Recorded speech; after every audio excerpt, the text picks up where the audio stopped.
5 years after the nation's largest mass shooting, Southern Nevada's first responders come together to heal. This one's actually my first, real meaningful tattoo. How the art of tattooing is helping them cope with the trauma of 1 October.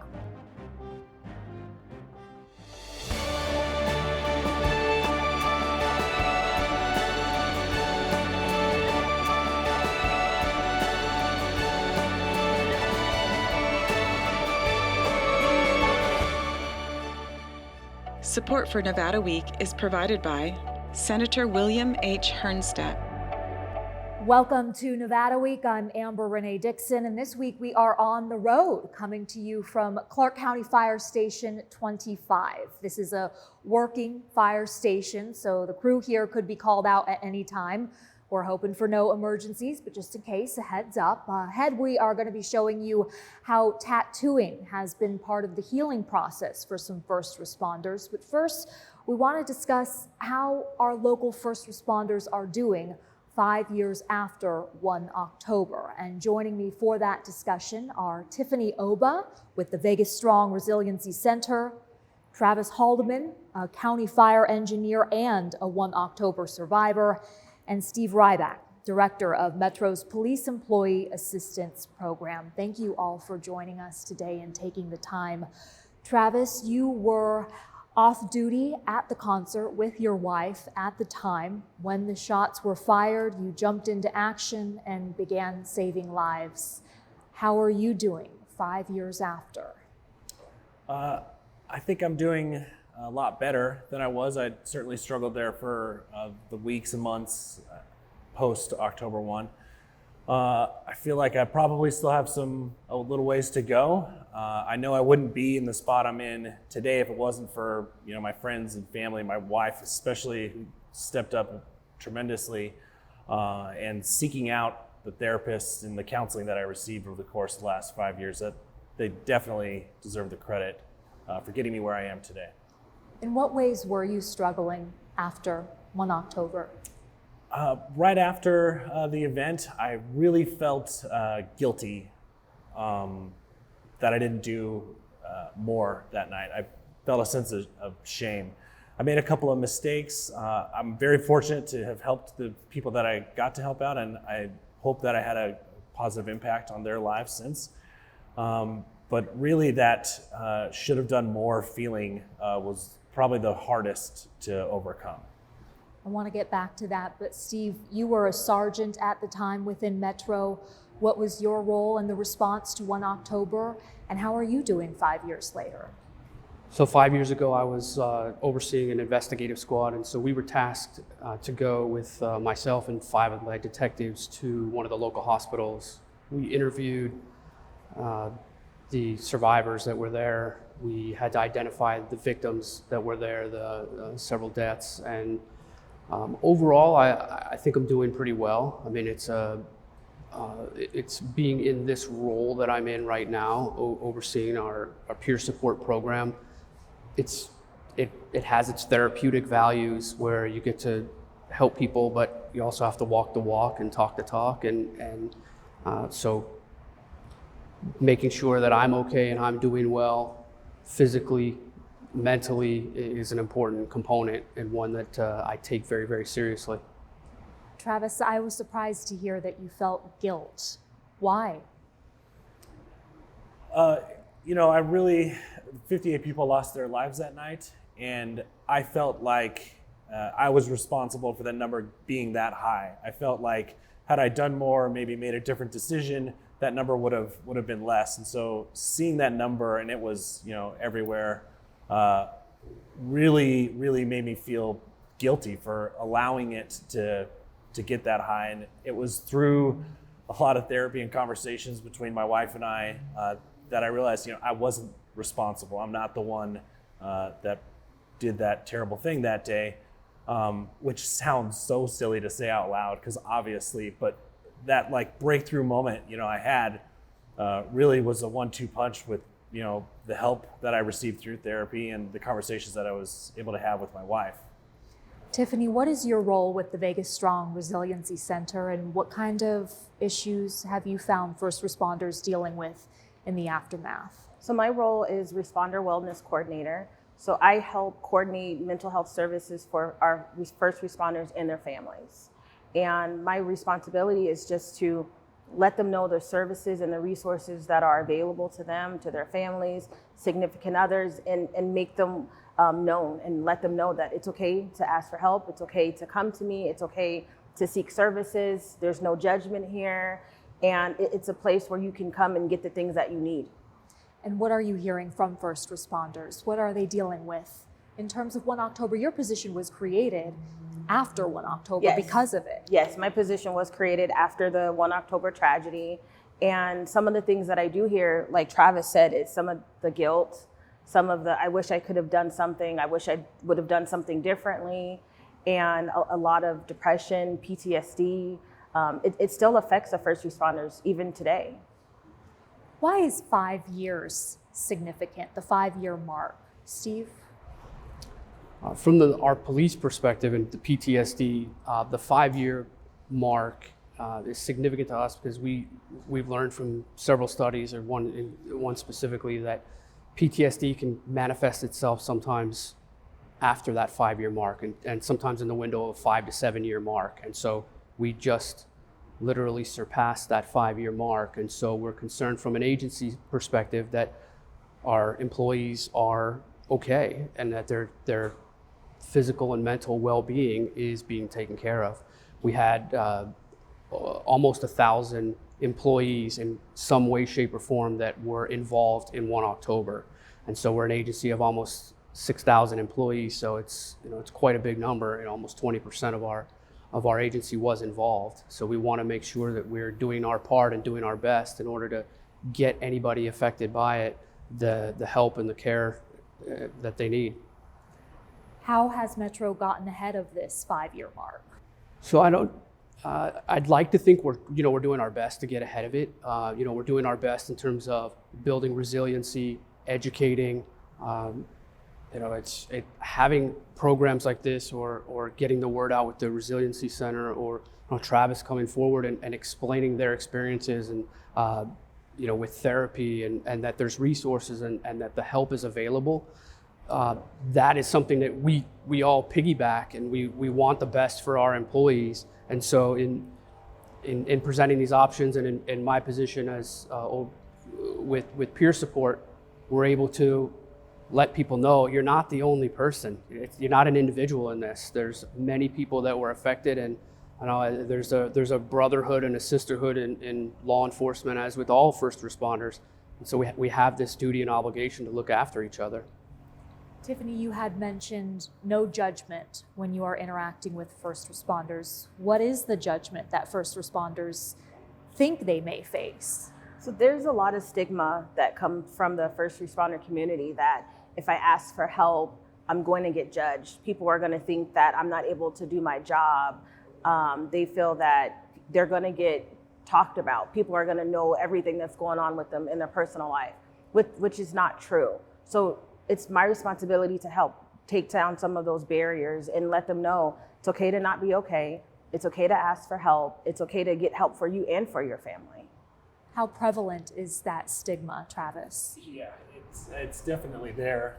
Speaking for myself, it's something I struggled with. I remember feeling like I don't want this to affect me. Like, I want to be that strong person that let this roll off my back. Obviously, that wasn't the case, and it's not the case for almost anyone that was there. I think that self-identifying some of those problems was really big for me. Not all of us have that pleasure, and so I think listening to our loved ones, our family members, our coworkers, our crew, when they say, "Hey, I think it might be time that you go talk to someone, a professional about this," then I think it's our responsibility to do something about it. We hear oftentimes, it's not okay. It's okay to not be okay. And to take that one step further, I don't know if you feel that way, it's not okay to not do anything about it. And so taking that first step, the Vegas Resiliency Center is really a great launching pad for that first step. They'll provide you the resources and kind of organize things a bit for you. Make sure that you're connecting with the right individual too for you. Steve. I think Travis hit a very good point of, it's not okay to do nothing. And so there are real world consequences for doing nothing. And as Tiffany talked about with some of the repercussions, from the job side of it, within Metro, we're really good at getting people the help that they need and then getting them back to work in their positions that they were in. They don't get the repercussions. They're not given, wooden guns and, rubber guns and put in the back, to file paperwork or, menial tasks. They're out there and have that ability to promote and do whatever it is they were doing, because the sole focus is to get them back to work. But when we don't go out there and take care of ourselves and we try to just pack it in and compartmentalize it and handle it on our own, then unfortunately, a terrible statistic is that more officers kill themselves by taking their own lives than they get killed in the line of duty. And it's a disgusting statistic, but it speaks to the problem of not getting the help that you need. And so also there's statistics that show that the average police officer lives almost 22 years less than the average human being. And it's disgusting. You spend a whole career, and I'm sure it's with all first responders. It's not just something unique to police officers, but this specific study that I'm aware of speaks directly to law enforcement. And it's, we have to take better care of ourselves, because you shouldn't go through a career where you take that oath, you raise your right hand, you want to protect people and take care of people, but yet you're not taking care of yourself. And it's terribly unfortunate, and we have to drive that number lower and lower to get us close to the average age of anybody else. Travis, I think you said 13 years in the fire department. Yes, ma'am. What have you learned about how prevalent or not prevalent suicide is among firefighters? It's just like Steve said over here, more firefighters die every year than die in the line of duty, that get killed in the line of duty. And so we do a lot to prevent us from being injured critically or not on a fire, right? We wear our PPE, we're wearing our SCBAs inside of fires, our medical gloves when we're running medical calls. And that's all to prevent physical trauma from happening to any of us. We aren't doing enough to prevent that emotional and mental trauma that happens. And it may not seem like it's happening on every critical call, but it's that constant drip throughout a 30-year career. I think that can really sneak up on you. I gotta say, we're much better in the short 13 years I've been on this department than we were from when I came on. It's a lot more normal for someone to say that they're seeking out help or going to therapy, talking to other people. We have this peer support team in place now that can really push out the resources that we feel the person may need or the person's asking for. There's a lot more out there for first responders than there was some time ago. And so there's no excuse to not take care of yourself, both physically and mentally. Any ideas on what more can be done to help our first responders? I think just getting the word out there and letting them know that we do have the resources for you. The community cares about you and we want you to be okay. It's the first responders take so much on their shoulders because they are trying to help everyone, saving lives, taking care of their families, but it's okay to take care of yourself first. It's okay to reach out and get the services and the resources that we are trying to provide for you. And I want to be able to help take down that stigma and that break down that barrier that if I ask for help, I'm going to be judged or I'm not going to be presumed to be okay, because it's not true. It's not true. I mean, there aren't repercussions for notifying someone, hey, I need help. Steve, could you speak to that? Yeah, I mean, there certainly are repercussions. We're in PEEP for Metro, we're a confidential unit with two exceptions. If somebody is committing a crime, we'll break confidentiality. If somebody's a danger to themselves or others, we'll break confidentiality for that. But the repercussions are we don't want our employees to fall victim to suicide or to drug addiction, alcoholism, any of the residual effects that affect that almost 22-year less lifespan. We have to educate, and it's programs like this, and it's Travis coming out and explaining this to everybody that look at me, and I think it's very commendable. It's very brave to step out from the shadows, and because we are, as first responders, we're a very insular group at times.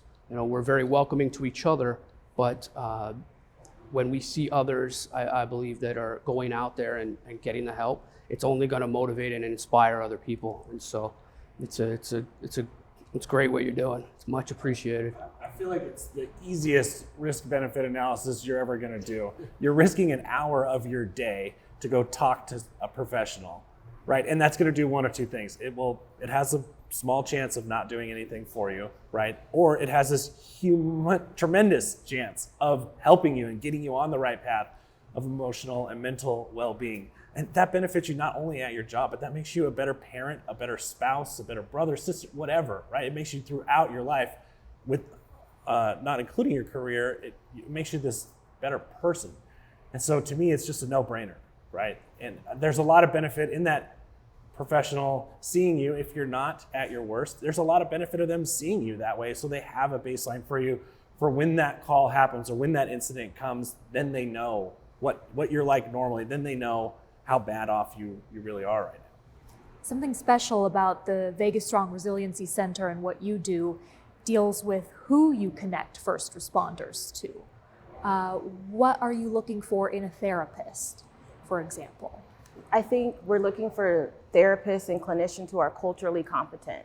And that means finding a clinician that understands what it means to be a first responder. They understand the lingo, they understand the lifestyle, they understand some of the difficult things that first responders see on a daily basis. And being able to connect the two, I think it's huge, because when you go to therapy, you want to go to someone that you feel comfortable with. You want to go to someone that you feel like understands the things that you're saying and the things that you're going through. So the Resiliency Center takes great effort into finding, like I said, culturally competent responder or clinicians to match the responders with. Earlier you mentioned family. What role does family play in all of this? Family plays a huge role in this. My husband is a first responder, so I definitely know what it feels like to be that significant other, kind of picking up the slack of your first responder, understanding that sometimes they don't want to talk, sometimes they're not going to open up, and being able to kind of gently nudge them to get the help that they need, that they may not recognize in themselves. And you can recognize that as a spouse, for example. You can definitely recognize that as a spouse, yes. Did you find that with your wife, Travis? Absolutely. I wouldn't be sitting here today if it wasn't for my wife. She intervened at some really critical moments there in the weeks and months post-October 1. And without her, I don't know where I'd be today. How are our first responders doing in Southern Nevada 5 years after 1 October? I know it's a difficult question. You don't know all of them. Where can we begin, though? Steve. And I think we're making inroads. I'd like to think we could do better. We could do more. We could always do better and always do more. So it's just continuing to chip away. One employee at a time, one person that we're able to affect positively and help out at a time. But it's very difficult to quantify because we are, Tiffany hit it with like the stigmas, and it's, we are, as from the police side, we are the ones who are looked upon as, when you need help as a community, we're the person you call. And so it's difficult at times to say, you know what, okay, now I need to make the call to somebody else to get some help. So it's truly difficult to know, but I think we're getting better and we're chipping away. It's the best Tiffany, answer. what do you think? I think it's getting better. Definitely not perfect, but I do see a shift. I do see a change. I do see more people willing to talk about how they're feeling and ask for the help. What more could be done, Travis? I think our department has really stepped up to the plate. I think they're helping out the peer support team. Our union and our management are working together really to get us out and into the stations and talking to people. I think something that we could do on an individual level is sharing some of these experiences with our crew, talking. It sucks, I'll be honest. Sometimes it's hard to be vulnerable, especially with the people you care most about. But I think that is how we can really have one of the biggest impacts, on our community. Tiffany, Travis, Steve, thank you all for taking the time today and sharing your insight. In terms of healing from trauma, there are multiple methods that one can pursue, which Nevada Week learned when we recently visited the event venue, The Space.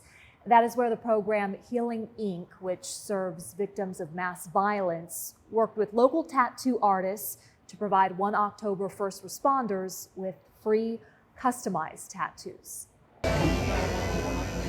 Paramedic Patrick Crane has tattoos. However, this one It's a paramedic badge with the Route 91 symbol in the middle. is different. Oh, this one's actually my first real meaningful tattoo.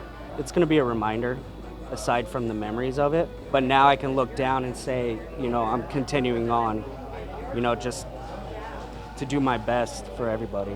On October 1st, 2017, Crane responded to the Route 91 Harvest Country Music Festival in Las Vegas, the deadliest mass shooting in modern history. It's hard to put into words, because initially it was a reaction. I just did what I had to do. And then it wasn't until a day or two later when it actually fully hit me about what I went through. And it was a struggle. It's been up and down, The nightmares, you struggle with sleep. Some days are better than others. I haven't gone down to the memorial thing downtown. I've tried, and I end up walking away. I wanted a tattoo for, a few years now, but I just never found that one that I wanted until I met him, and I said, this is where I'm going. Him is tattoo artist Jeremy Hill, who Crane communicated with as part of the Healing Inc. program in order to design this tattoo. And if I can help him through that by, gifting him something like this as a stepping stone to growth and, doing better, then of course I want to do that. You know what I mean? And thankfully, as a tattooer, I get to do this a lot. Artists have been giving charity and doing philanthropic, humanitarian work for so long. Forever we've heard all these terrible stories about what tattoo artists were, but the truth is they've been doing mastectomy tattoos. They've been doing reconstruction tattoos, so it's not unusual to them. They really become part of the people they tattoo. This is a lot more intense, but they have the tools within them already. I think I can help someone through my craft, and I'm always willing to do so, and the opportunity came about. I was more than ecstatic to be doing it, Edson Cano is Ashley Zeidman's tattoo artist. The advanced EMT was also on duty during 1 October. We got the call for one victim shot. On our way there, the radio just kind of started blowing up, and lost in translation was that we were supposed to hold short and not go in. Which hold short means Metro needs to clear the scene so that everyone's safe. When we pulled in, he was still shooting, and we could still hear the gunshots and everything. It's been better now that I've gone to therapy and kind of worked through everything. But for a while, it was really bad PTSD. I still don't like fireworks on 4th of July because it sounds very similar. So I don't go out. Crowds have been a big problem for me since then, so I don't like going to big events. If I do, I have to have someone with me that I can literally hold on to. And when she's alone, it's her dog she holds on to, the subject of her personalized tattoo. His name is Petey, named him after the Little Rascals dog. He's just always been there. I was single, living at home by myself, and you get trapped in a dark hole, and he was there. be excited to see me when I came home from work. He'd get in the car, drive around with me when I didn't want to see anyone or talk to anyone. At night, if I had nightmares, he would wake me up and sit there and cuddle with me until I was ready to go back to sleep. Anytime I have like a dark day or a bad call or feel like giving up, like I don't have to pull out my phone or have to have PD right next to me. Like I now have him on my arm to show like, all right, I still got to take care of him, like, and I have him no matter what happens. There's so many ways that we, thankfully, as people who haven't experienced it, don't understand. It's someone cares about me. It's I have control. I did this to my body. I'm not controlled by the events that happened before. I now have agency over who I am and how I express myself. It's just a matter of I don't see the scar. I was expecting to look and see the scar, and now I don't. I see this beautiful creation. And those scars, both physical and mental, are familiar to first responders, says Crane, who urges others in the same field to ignore stigmas and seek the help they often need. You're a first responder, you signed up to see the worst of the worst, right? And you're expected to just deal with it. That's not how it works. You can't just, you have to talk. You have to figure some outlet because it will get to you eventually. We can only be tough for so long. A big thank you to our first responders and to you for watching this week's edition of Nevada Week. For any of the resources discussed on this show, go to vegaspbs.org/Nevada Week. And if you or someone you know is in crisis right now, please call or text the National Suicide Lifeline at 988.